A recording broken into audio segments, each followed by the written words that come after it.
স্বীকার করা। এটা সাইয়্যিদুল ইস্তিগফার। আমরা ফজরের নামাজের পরে আর সন্ধ্যায় মাগরিবের পরে সাইয়্যিদুল ইস্তিগফারের কথা শুনছেন না? এটাই সাইয়্যিদুল ইস্তিগফারের মূল রহস্য। এটা এত দামি কেন? সকালে একবার পড়ে সন্ধ্যার আগ পর্যন্ত মারা গেলে জান্নাতি, সন্ধ্যায় একবার পড়ে সকাল হওয়ার আগে মারা গেলে জান্নাতি, এত দামি কেন? এটার মধ্যে কি আছে? মূল রহস্য এখানেই। এটার মধ্যে গোলাম বান্দা নিজেকে বান্দা হিসেবে কি দিতেছে? স্বীকৃতি দিতেছে। সুবহানাল্লাহ বলে। সবাই আমার সাথে সাথে পড়ি সাইয়্যিদুল ইস্তিগফার।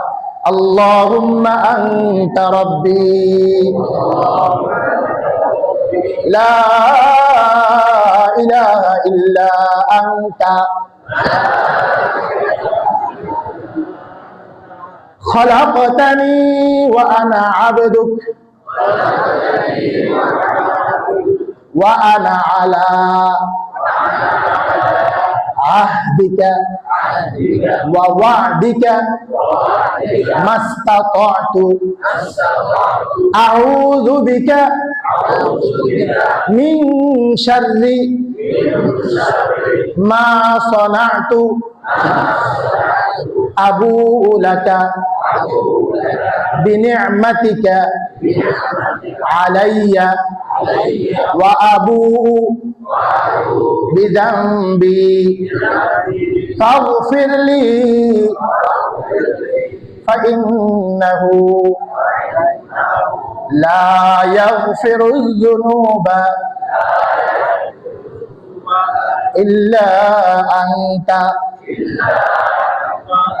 এই দোয়াটা সাইয়্যিদুল ইস্তিগফার।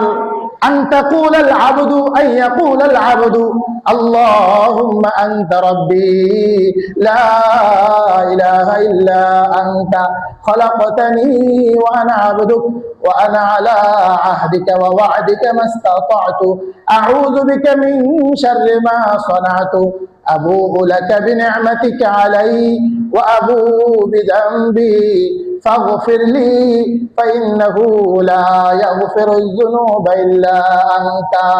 আল্লাহর হাবিব প্রিয় নবীজি মুহাম্মদুর রাসূলুল্লাহ সাল্লাল্লাহু আলাইহি সাল্লাম বলেন, এই সাইয়্যিদুল ইস্তিগফার কোন বান্দা নিজেকে বান্দা ভেবে সকালবেলা একবার পড়বে, এই ইয়াকিন করে যে এই দোয়া পড়লে জান্নাতে যাওয়া যায়, ইয়াকিন করে কেউ যদি পড়তে পারে, এরপরে সন্ধ্যা হওয়ার আগে যদি সে মারা যায়, ফাহুয়া মিন আহলিল জান্নাহ, তাহলে সে ওই দিন জান্নাতি হয়ে যাবে।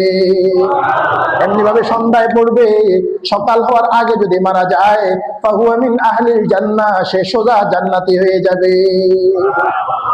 আমার বন্ধুরা, যেটা বলতেছিলাম এটাই রহস্য। বান্দা সকালবেলা নিজেকে স্বীকার করে নিবে, ওগো আল্লাহ তুমি আমার মালিক।